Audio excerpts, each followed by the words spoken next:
बिस्मिल्लाहिर्रहमानिर्रहीम अस्सलामुअलैकुम। Knowledge lab channel में आप सबको खुशामदीद। Class 9 physics new book chapter number 1 से लेकर 4 तक के कुछ प्रैक्टिस एमसीक्यूज़ हैं विद सॉल्यूशन। तो चलिए वीडियो का आगाज़ करते हैं। तो एमसीक्यू नंबर 1 है 1 yard is equal to dash. तो 1 यार्ड जो है एक गज़ जिसे हम कह रहे होते हैं, तो वो कितने किस चीज़ के इक्वल है। 4 ऑप्शन यहाँ पे गिवन है। इंच, 1 इंच, 2.53 सेंटीमीटर, 12 इंच या फिर 3 फीट। जितने भी यूनिट्स आपको ये नज़र आ रहे हैं, यार्ड, इंच, सेंटीमीटर, फिट, ये सब के सब जो हैं डिस्टेंस के यूनिट हैं, ठीक है। और 1 यार्ड जो है ये इक्वल होता है 3 फीट के। तो ऑप्शन डी जो है यहाँ पे करेक्ट है। और साथ ही साथ आप अपनी प्रैक्टिस भी करते जाएं, मतलब आपका जो आंसर है वो भी आप गैस करते जाएं और फिर मैच कर लें कि आपकी जो नॉलेज है वो कितनी है। चैप्टर आपने कर लिए होंगे 1 से लेके 4 तक। तो अब उसके बाद पार्ट नंबर 2 देखें आप। पार्ट नंबर 2 है the number of significant figures is in 00.60220009। अब देखें यहाँ पे डेसिमल मौजूद है। डेसिमल से पहले जो ज़ीरो नज़र आ रहे हैं आपको, ये वाले, ये लीडिंग ज़ीरोज़ हैं। लीडिंग ज़ीरोज़ जो होते हैं वो सिग्निफिकेंट नहीं होते हैं, ठीक है। दे आर ऑलवेज़ इनसिग्निफिकेंट, ये कभी भी सिग्निफिकेंट नहीं होते हैं। तो ये दोनों ज़ीरोज़ हम काउंट नहीं करेंगे सिग्निफिकेंट में। उसके बाद यहाँ पे जो नज़र आ रहे हैं आपको, ये 60220009, ठीक है। तो ये सब के सब जो हैं सिग्निफिकेंट फिगर्स हैं। तो 1 2 3 4 5 6 7, तो इस तरह से 7 सिग्निफिकेंट फिगर्स मौजूद हैं इसके अंदर। तो ये यहाँ पे जो है आंसर, जो है करेक्ट आंसर है 7, यानी कि option C is the correct answer. उसके बाद number 3, which of the following is not a base quantity. इनमें से कौन सी वाली जो है वो बेस क्वांटिटी नहीं है। तो ऑप्शन ए है किलोग्राम, ऑप्शन बी है टेम्परेचर, ऑप्शन सी है टाइम, ऑप्शन डी है ल्यूमिनस इंटेंसिटी। तो रोशनी की शिद्दत, वक्त, टेम्परेचर। एसआई सिस्टम में टोटल 7 बेस क्वांटिटीज़ हैं और ये तीनों उसमें शामिल हैं। किलोग्राम जो है यहाँ पर, ये क्वांटिटी नहीं है, ये क्या है, यूनिट है। मास का यूनिट है किलोग्राम, बेस यूनिट है ये, बेस क्वांटिटी नहीं है। हमने यहाँ पे क्वांटिटी पूछा है, तो इसलिए जो है वो ऑप्शन ए यहाँ पे क्या होगा, करेक्ट आंसर होगा। यानी कि हमने ये पूछा था इनमें से कौन सी ऐसी है जो बेस क्वांटिटी नहीं है, ठीक है ना। तो ये बेस क्वांटिटी नहीं है, बल्कि ये क्या है, बेस यूनिट है।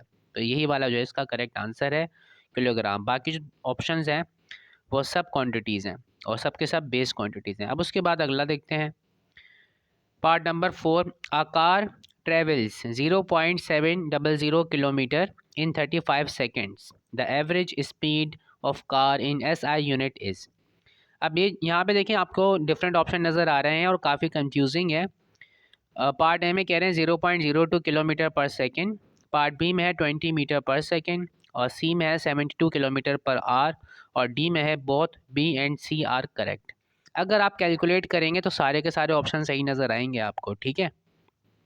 सिर्फ यहाँ पे पंच लाइन जो है वो ये है, एवरेज स्पीड फाइंड करनी है, एसआई यूनिट में फाइंड करनी है। अब एसआई यूनिट क्या होता है स्पीड का, मीटर पर सेकंड होता है।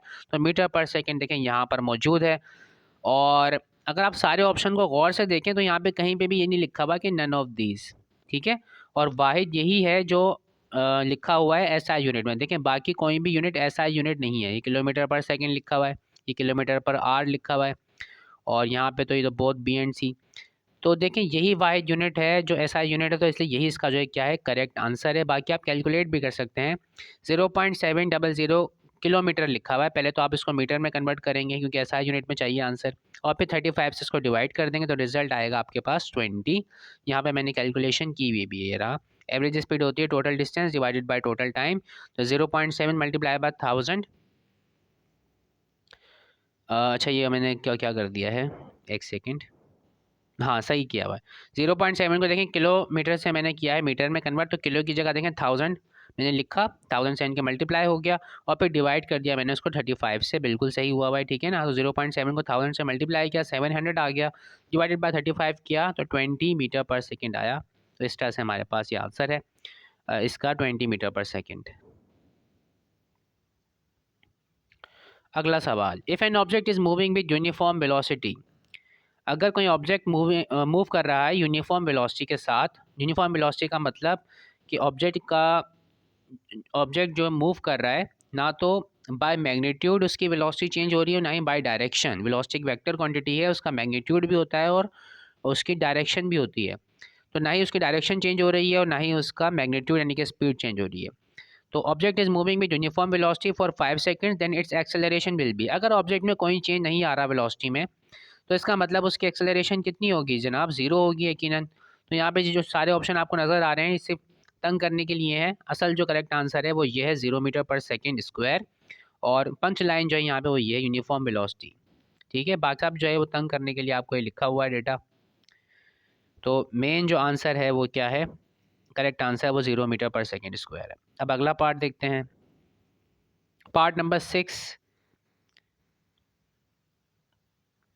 All objects catch the same acceleration due to gravity of earth, the mass or size of object has no effect, it was discovered by, तमाम के तमाम जो ऑब्जेक्ट्स हैं वो ग्रेविटी की वजह से, जो कि अर्थ की है, एक्सेलरेशन सबकी सेम होती है और मास या साइज़ पर जो है वो डिपेंड नहीं करती। ये बात जो डिस्कवर की थी वो किस बंदे ने की थी, तो ऑप्शन ए है न्यूटन, बी है एरिस्टोटल, सी है गैलीलियो और डी है फोरियर। तो ऑप्शन सी जो यहाँ पे करेक्ट आंसर है। फैक्ट बेस्ड क्वेश्चन है ये, बुक में एज इट इज़ लाइन लिखी हुई है, यहाँ पे मैंने लिखी है ये, तो गैलीलियोस का करेक्ट आंसर है। जितने भी ऑब्जेक्ट्स हैं उन सब पे जो ग्रेविटी की वजह से जो एक्सेलरेशन प्रोड्यूस होती है वो सेम होती है, मास और साइज़ का कोई इफेक्ट नहीं आता। अब आप ये सोच रहे होंगे कि अगर आप एक कागज़ के टुकड़े को फेंकें विंडो से तो वो तो बहुत लहराता हुआ जाएगा, ये, और अगर आप किसी सॉलिड चीज़ को जैसे सेल वगैरह या कोई स्टोन फेंकें आप तो फ़ौरन से नीचे चला जाएगा। तो रीज़न ये है कि वो जो है एयर रेजिस्टेंस हम यहाँ पे देख रहे होते हैं, लेकिन अगर हम साइज़ बढ़ा दें, इतना बढ़ा दें ऑब्जेक्ट का साइज़ या मास कि अगर हम मतलब उस पर एयर रेजिस्टेंस इफ़ेक्ट ना कर रही हो, तो तब आप देखेंगे कि किसी भी किस्म का कोई इफ़ेक्ट जो है वो मास या साइज़ के बढ़ाने से कम करने से कोई इफ़ेक्ट नहीं आएगा, मतलब उस लिमिट पे अगर आप पहुंच जाएं तब। ठीक है, या वैक्यूम की अगर बात करें हम तो तब जो है ऐसा होगा, अदरवाइज़ यानी कि जो बात कह रहा है गैलीलियो वो सही है इसकी बात। एयर रेजिस्टेंस की वजह से वहाँ पर वो चीज़ें जो हैं इफ़ेक्ट हो रही होती हैं जो बहुत लाइट हैं, जैसे कि फ़ीदर होता है परिंदे का वगैरह। ठीक है, तो इस लिहाज से बात कर रहा है वो। नंबर 7 है, विच of the following is the SI unit of friction. अब यहाँ पे ऑप्शन ए है किलोग्राम मीटर पर सेकेंड स्क्वायर, ऑप्शन बी है न्यूटन और सी है न्यूटन सेकेंड, डी में कह रहा है both A and B are correct. तो यहाँ पे जनाब करेक्ट आंसर है both A and B are correct. Newton भी एसआई यूनिट है फ्रिक्शन का, और ये जो चीज़ यहाँ में लिखी हुई है ऑप्शन ए में, ये न्यूटन की डेफिनेशन है, किलोग्राम मीटर पर सेकेंड स्क्वायर। ठीक है, ये इसकी डेफिनेशन है 1 न्यूटन की फोर्स की, कि अगर 1 kg के ऑब्जेक्ट में 1 मीटर पर सेकेंड स्क्वायर का एक्सेलरेशन प्रोड्यूस हो जाए तो वो जो फोर्स चाहिए ये काम करने के लिए वो कहलाती है 1 न्यूटन। तो यहाँ पे जो आंसर है वो है both A and B are correct. अब अगला part, product of force and time. Force और टाइम का जो प्रोडक्ट है उसे क्या कहते हैं। ऑप्शन ए है पी मोमेंटम, बी है एक्सेलरेशन, सी है डेल्टा पी, डेल्टा मतलब चेंज यानी कि change in momentum, option D है मास। तो इसके लिए जनाब ये आपके पास डेरिवेशन मौजूद है बुक में। तो F is equal to delta P divided by T, rate of change of momentum जो है इसे फोर्स कहते हैं, न्यूटन का सेकंड लॉ है ये। ठीक है, और टी जो है यहाँ पे देखिए डिनोमिनेटर में जब दूसरी तरफ जाएगा तो ये मल्टीप्लाई हो जाएगा, तो एफ मल्टीप्लाइड बाई टी यानी कि product of force and time is equal to change in momentum. तो चेंज इन मोमेंटम जो है इसका करेक्ट आंसर है, तो option C is the correct answer of this MCQ। Number 9, the velocity of an object moving in a circular path becomes half centripetal force acting on the object will. अगर velocity जो है, एक object है जो कि circular path में दायरे में हरकत कर रहा है, घूम रहा है, तो उसकी जो वेलोसिटी है वो हाफ हो गई है, velocity becomes half, centripetal force पे क्या इफेक्ट आएगा ये बताना है। वो आधी हो जाएगी, 4 गुना बढ़ जाएगी, 4 गुना कम हो जाएगी, या फिर कोई फ़र्क नहीं पड़ेगा, सेम रहेगी।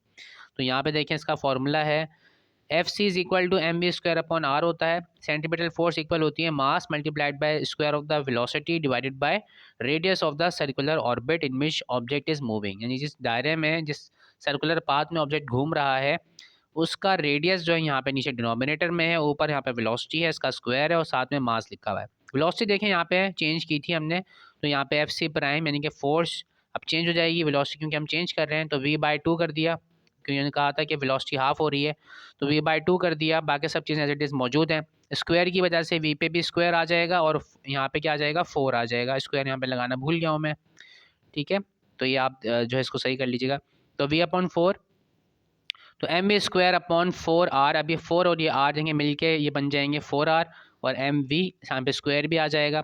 अब M V square upon R ये क्या चीज़ है ना, ये पुरानी वाली फोर्स है सेंटीमीटर फोर्स, तो एफ सी लिख दिया मैंने ऊपर और डिवाइडेड बाय आ गया 4, यानी कि 4 टाइम्स जो है वो एफ जो फोर्स है वो क्या हो जाएगी, कम हो जाएगी, घट जाएगी, डिक्रीज 4 टाइम्स।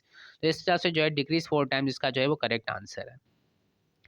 अब यही सवाल जो है वो डिफरेंट वर्डिंग में भी आ सकता था, मतलब ऑप्शन इसके, यानी कि वो आपसे पूछ सकते थे कि 2 टाइम्स एफ, 1/4 टाइम्स एफ, ठीक है, 1/4 एफ, इस तरह से भी पूछ सकता था आपको ऑप्शन देकर ये सवाल वो, तो 1/4 उस केस में आंसर होता।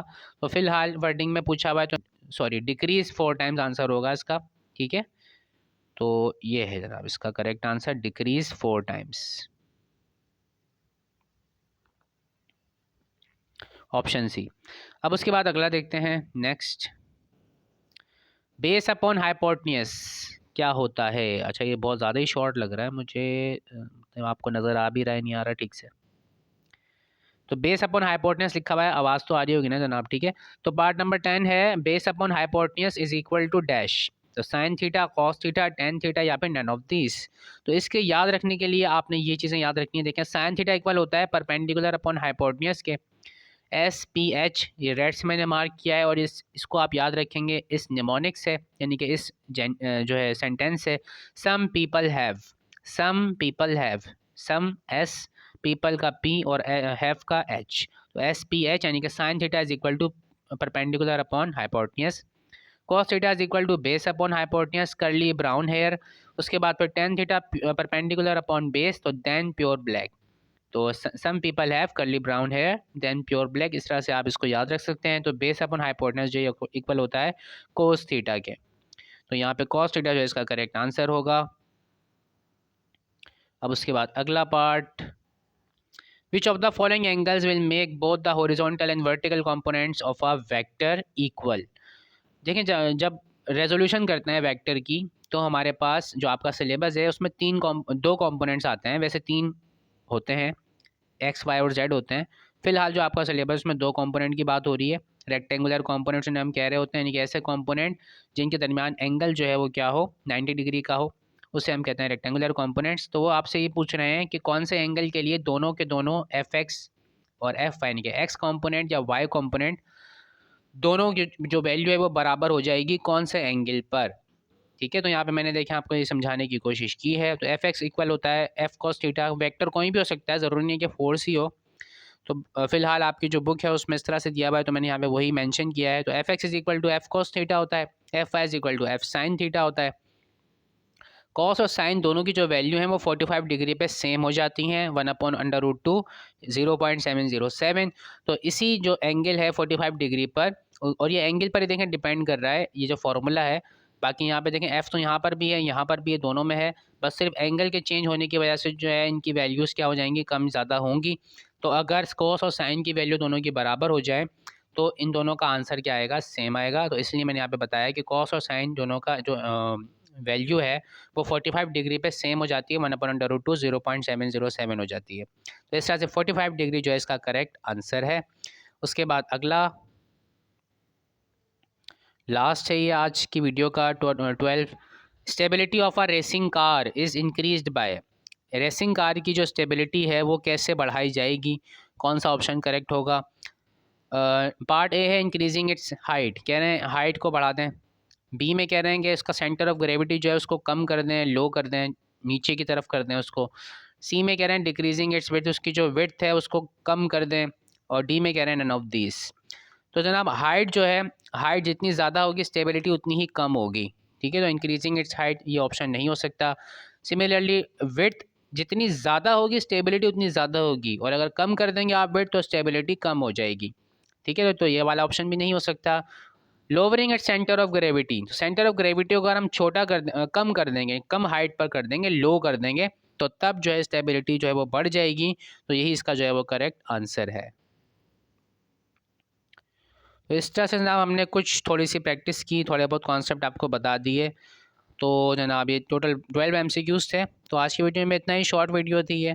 Thank you so much. Allah हाफिज़।